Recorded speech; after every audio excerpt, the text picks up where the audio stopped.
ஓம் சாந்தி.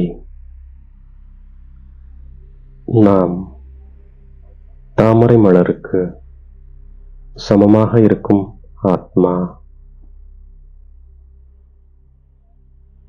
நாம் சுபபாவனை, சுப விருப்பமுள்ள ஆத்மா. நாம் சக்திகளின் பொக்கிஷங்களுக்கு அதிகாரி ஆத்மா. நாம் தந்தைக்கு சமமாக இறைவனின் உதவியாளராக ஆகின்றோம். தந்தை சங்கமிகத்தில் குழந்தைகளாகிய நமக்கு சேவை செய்ய வருகின்றார்.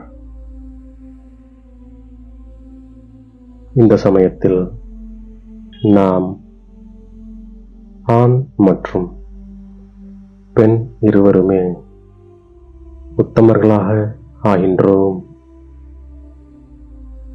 இந்த சங்கமிகமே கலியுகத்தின் கடைசி மற்றும் சத்தியுகத்தின் ஆரம்பத்திற்கு இடைப்பட்ட காலமாகும். இந்த சமயத்தில்தான் தந்தை நமக்காக ஈஸ்வரிய பல்கலைக்கழகத்தை திறக்கின்றார். இங்கே நாம் மனிதர்களிருந்து தேவதைகளாக ஆகின்றோம். இப்படிப்பட்ட பல்கலைக்கழகம் முழு கல்பத்திலும் வேறு எப்போதும் இருப்பதில்லை. இந்த சமயத்தில் அனைவருக்கும் சத்கதி ஏற்படுகின்றது. நாம் இங்கே தந்தையை நினைவு செய்கின்றோம். ஏனென்றால் அவர் தூய்மையற்றவர்களை தூய்மையாக்கக்கூடியவர். அவரை நினைவு செய்வதன் மூலம் தூய்மையாக சதோப்பிரதானமாக ஆவதுதான் நம்முடைய குறிக்கோளாகும். நாம் தந்தையையும் நினைவு செய்கின்றோம். நம்முடைய இனிமையான வீட்டையும் நினைவு செய்கின்றோம். தந்தையிடமிருந்து அறிவை பெற்று நாம் சொர்க்கத்திற்கு செல்கின்றோம். இந்த ஞானம் நமக்கு புருஷோத்தம சங்கமிகத்தில்தான் கற்றுக் கொடுக்கப்படுகின்றது. இப்போது தந்தை வந்திருக்கின்றார். அவர் மனித சிருஷ்டியின் விதையாக இருக்கின்றார். ஞானத்தின் மூலம்தான் சத்கதி ஏற்படுகின்றது. தந்தை நம்மை புதிய உலகத்தின் எஜமானர்கள், தேவி தேவதைகளாக மாற்றுகின்றார். இது எவ்வளவு பெரிய எல்லையற்ற மரமாக இருக்கின்றது. இது விதவிதமான தர்மங்களின் விதவிதமான சித்திரங்கள் ஆகும். இது இயற்கையின் நாடகமாகும். இப்போது நமக்கு 84 பிறவிகளை பற்றி தெரிந்துவிட்டது. உண்மையில் அனைத்து சாஸ்திரங்களுக்கும் தாய் கீதையாகும். தந்தை இப்போது நமக்கு ராஜயோகத்தை கற்றுக் கொடுத்து கொண்டிருக்கின்றார். இதை 5000 ஆண்டுகளுக்கு முன்பும் கற்றுக் கொடுத்திருந்தார். இது எல்லையற்ற நாடகமாகும். இது ஒவ்வொரு 5000 ஆண்டுகளுக்குப் பிறகு திரும்ப நடந்து கொண்டிருக்கின்றது. இன்று நாம் விகார உலகத்தில் இருக்கின்றோம். பிறகு நாளை சிவாலயத்தில் இருப்போம். சத்தியுகமே சிவாலயமாகும். பகவானின் மகா வாக்கியம் தூய்மையாக ஆகுங்கள் என்பதாகும். நாம் குடும்ப விவகாரங்களில் இருந்து கொண்டே தாமரை மலருக்கு சமமாக தூய்மையாக இருக்க முடியும்.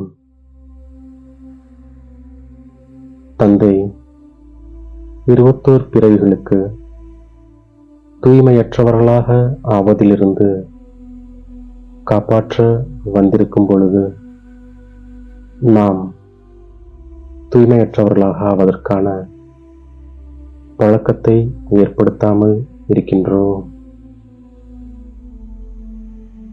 தூய்மையற்றவர்களை தூய்மையாக்குவதற்காக தந்தை தூய்மையற்ற உலகத்தில் வருகின்றார். தந்தை ஒவ்வொரு 5000 ஆண்டிற்கு பிறகு இந்த புருஷோத்தம சங்கமத்தில் வருகின்றார். மனித சிருஷ்டியின் மரம் பிரஜாபிதா பிரம்மாவிலிருந்துதான் ஆரம்பிக்கின்றது. நாம் சூத்திரனிலிருந்து பிராமணன் ஆகியிருக்கின்றோம். பிறகு பிராமணனிலிருந்து தேவதையாக ஆகின்றோம். இது ஒரு குட்டிக்கர்ண விளையாட்டாகும்.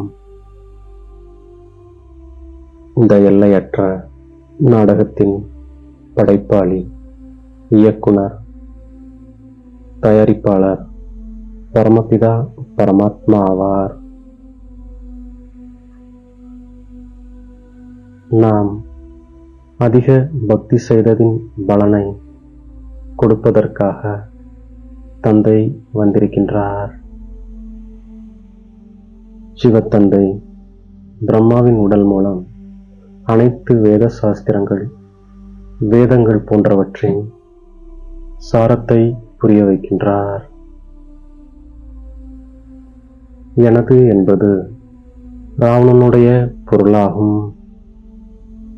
அதனால் எது தந்தையின் சமஸ்காரமோ அதுவே பிராமணர்களாகிய நம்முடைய நிஜமான சம்ஸ்காரமாகும். அந்த சம்ஸ்காரம் விஸ்வ கல்யாணக்காரி, சுப சிந்தனை செய்பவர், அனைவருக்காக சுப பாவனை, சுய விருப்பம் கொண்டவராக இருப்பதாகும். இந்த ராவண ராஜ்யத்தில் இருந்து கொண்டே தூய்மையற்ற உலகாய குல மரியாதைகளை விட்டுவிட்டு எல்லையற்ற தந்தையின் விஷயங்களை நாம் ஏற்றுக்கொள்கின்றோம். இல்லற விவகாரங்களில் தாமரை மலருக்கு சமமாக நாம் இருக்கின்றோம். இந்த விதவிதமான பெரிய லீலையை நன்றாக புரிந்து கொள்கின்றோம்.